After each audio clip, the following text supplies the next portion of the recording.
Hey everybody, how's it going? How's it going, everybody? We are at the Cinemark right now, and today we are going to go and watch Shazam, Fury of the Gods.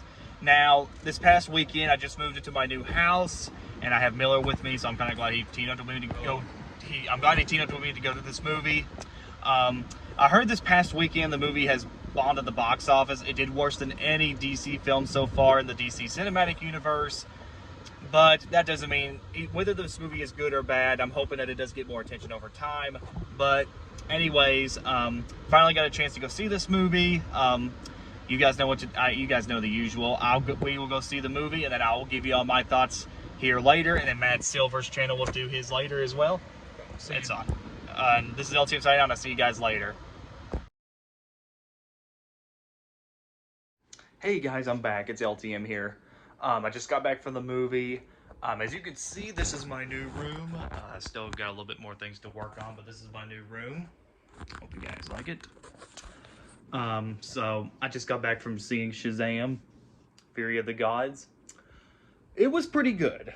It's not the first film. It's definitely not eons as good as the first film, but I still had a fun time with it. So Shazam is back, and basically, he's still a kid in the orphanage, and it turns out that these gods are trying to find him, and then there's a subplot involving one of his friends falling in love with this girl, and one of the girls turns out to be one of the gods.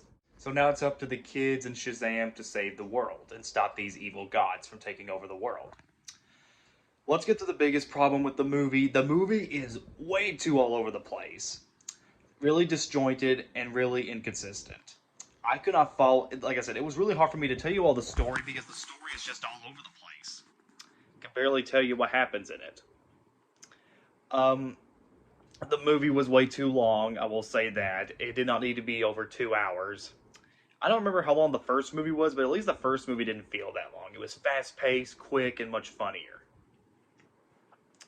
With that said, those are the only two negatives I have with this movie. The positives are pretty good, actually.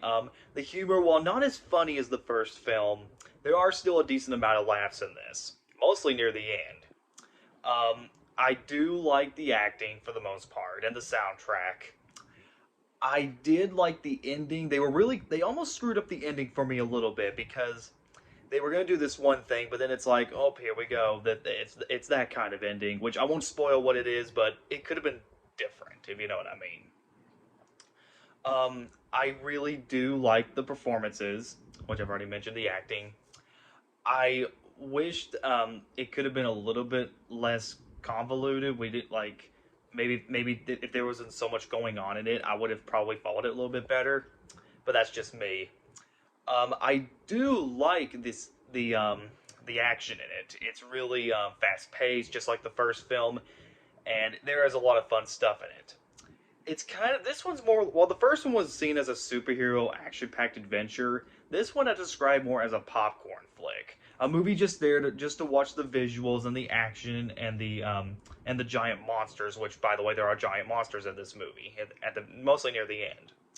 But overall, is Shazam 2 is pretty good, but I will admit it's definitely not as good as the first film. Though I will say I enjoyed this a lot more than say Ant-Man or 65.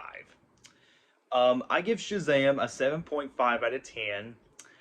If you like the first film, I'll say you give this one a look, but if you're really getting tired of the superhero genre, and you're just tired of all the cliches and everything like that, this is probably not going to be your cup of tea.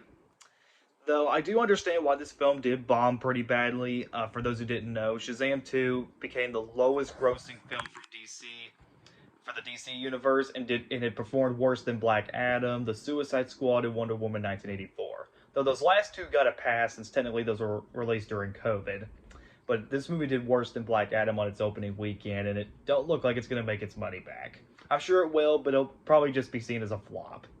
So I can understand why some people are getting tired of superhero movies and this movie because I'm assuming people are probably saving their money for movies like the Mario movie or Dungeons and Dragons or even John Wick. But yeah, I do kind of feel ashamed that this movie bombing at the box office, because I don't know how the future of superhero films are going to do for the rest of the year. We'll just have to see. Well, that was Shazam 2. What'd you guys think of it? Please subscribe, comment below, let me know. This is LT signing out, and I'll see you guys next time.